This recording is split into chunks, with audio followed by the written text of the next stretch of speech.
Rooted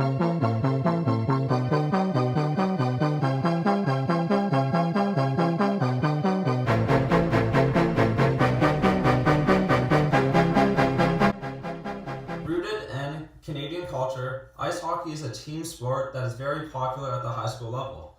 With this rich history comes the risk of associated injuries that result from the fast-paced nature of the game, and a set of characteristics and required skills that are necessary in order to succeed at the elite level of competition. Participating individuals must have speed, strength, and agility in order to navigate the rink surface in a way that is both safe and effective, so that they can aid their teams offensively and defensively.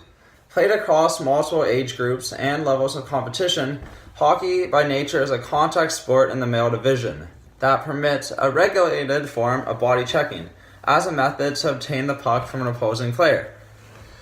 As the game has evolved in recent years, hockey is becoming faster than has previously been seen. This has resulted in a game where players are stronger, larger, and faster, and are armed with equipment that is more compact and robust in nature.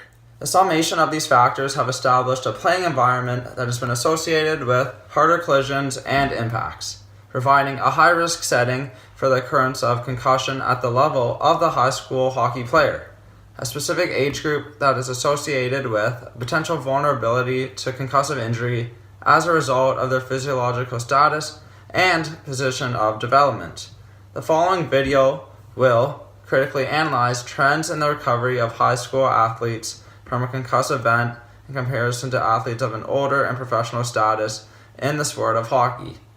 From this analysis, potential differences between the recovery of high school athletes and adults in hockey can be learned, and potential risk factors associated can be identified to inform the high school population about this form of brain injury. Concussion has been identified as a complex pathophysiological process affecting the brain that is induced by biomechanical forces. It continues to commonly be known as the injury of individual differences, as that it continues to be an injury that affects different people in different ways.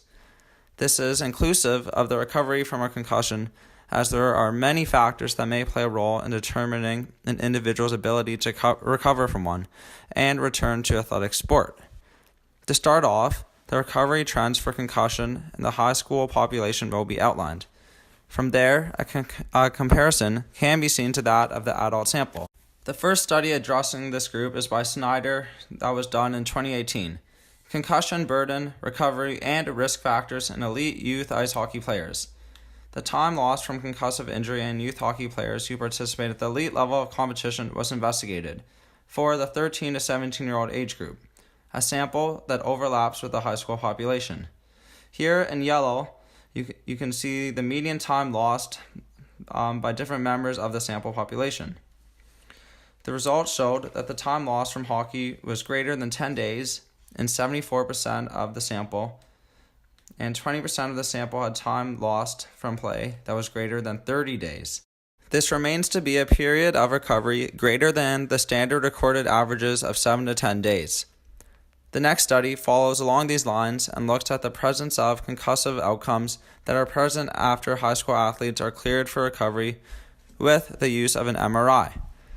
This study by Manning in 2017 looked at the effects on brain injury to bantam hockey players ages 11 to 14 years old in a 6-month hockey season. Continuing on, this overlaps with the high school age group as well.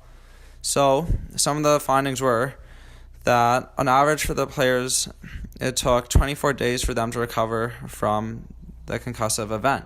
In comparison to a third study of junior hockey players, 16 to 21 years old, the median recovery for hockey players of this group was 10 days, with recovery for the sample group ranging from 7 to 29 days for their recovery from the concussive event.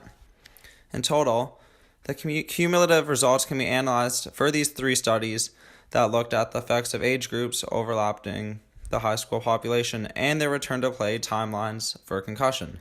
Beginning with Snyder's study, in 2016, it was found that a greater than 10 days and 74% of the population was needed for recovery from concussion to occur. Coincidentally, in Manning's study in 2017, they found that it took 24 days to recover from a concussion on average. For a third study, Echelon's study, found that a median recovery was 10 days, and time lost ranged from 7 to 29 days. Overall, these values stray from that of the recognized 7 to 10 days return to play and recovery guidelines from the literature. After initial analysis of the return to play timelines in high school hockey players, this data can be compared to that of the elite population, specifically the return to play and time loss data in the NHL. Beginning with a study by Benson in 2011, the median number of time lost per concussion was 6 days in the NHL, when an analysis was conducted over 7 NHL seasons, ranging on a timeline from 1997 all the way to 2004. Following along these lines, the next study that looked at the NHL time lost from play and return to play timeline was done by Wenberg and Tater. In the study, they looked at the rate of concussion in the NHL from the past 10 years, ranging from 1997 all the way to the 2008 season.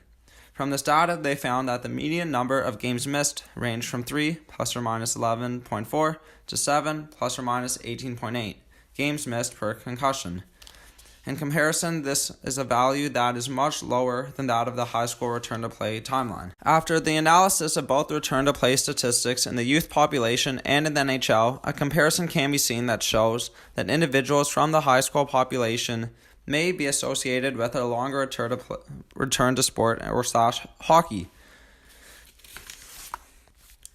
On a study-by-study basis, it can be seen that an association may be evident between age of hockey player and their risk of concussion, as individuals in the NHL were seen to have a slightly earlier return to play time by having less days missed when the median scores were compared. Overall, from this data, the idea that concussion is the injury of individual difference is further expressed.